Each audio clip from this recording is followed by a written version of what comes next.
Dans la dernière vidéo, on a vu comment placer 1000 € en carte Pokémon. C'était l'échauffement.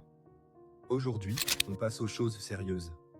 On a 10 000 € sur la table. À ce niveau-là, on n'a plus le droit à l'erreur. Bienvenue dans la cour des grands.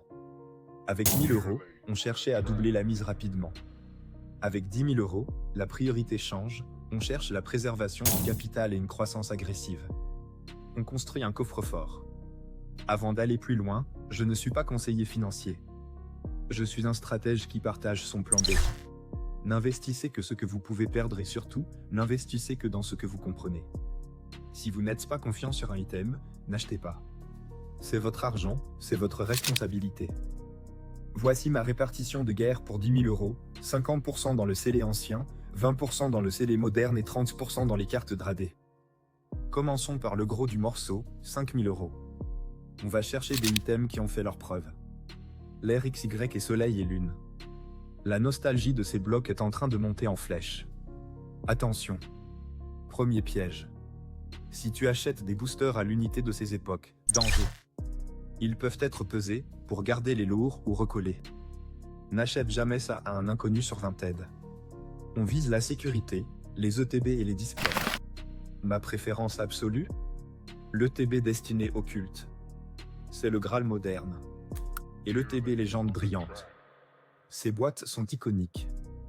Tu peux aussi prendre des boosters, prends des art sets, c'est les 4 illustrations des boosters.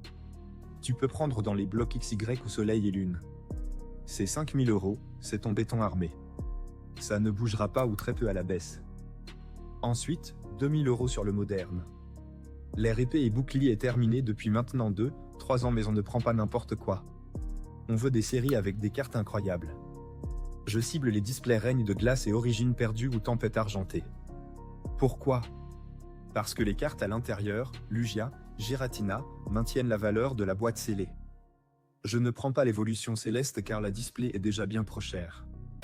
Et évidemment, impossible de passer à côté de 151.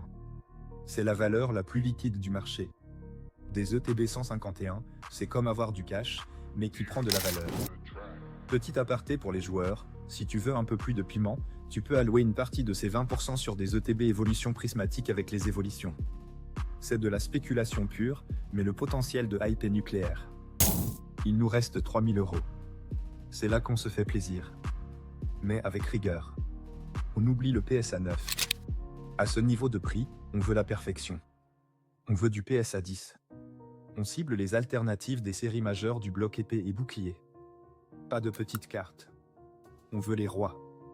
Le Noctali, le Rayquaza, le Lugia, le Dracofeu ou les grosses de 151. Pourquoi seulement du 10? Parce que quand le marché monte, le 10 explose. Quand le marché baisse, le 10 résiste. Le 9 est pour les collectionneurs, le 10 est pour les investisseurs. Ces cartes sont des œuvres d'art. Résumé du coffre-fort à 10 000 €, 50% sur du scellé ancien comme destiné au culte ou XY, 20% sur du display épée et bouclier comme origine perdue et règne de glace, et 30% sur des alternatives PSA 10. C'est une stratégie long terme. 5 ans, 10 ans. On n'est pas là pour faire du flip la semaine prochaine. On construit le plan B pour échapper à la rat race. Si tu veux savoir comment j'intègre ce portefeuille Pokémon dans mon écosystème global avec la bourse et le business, tout est dans mon guide gratuit Les 4 piliers.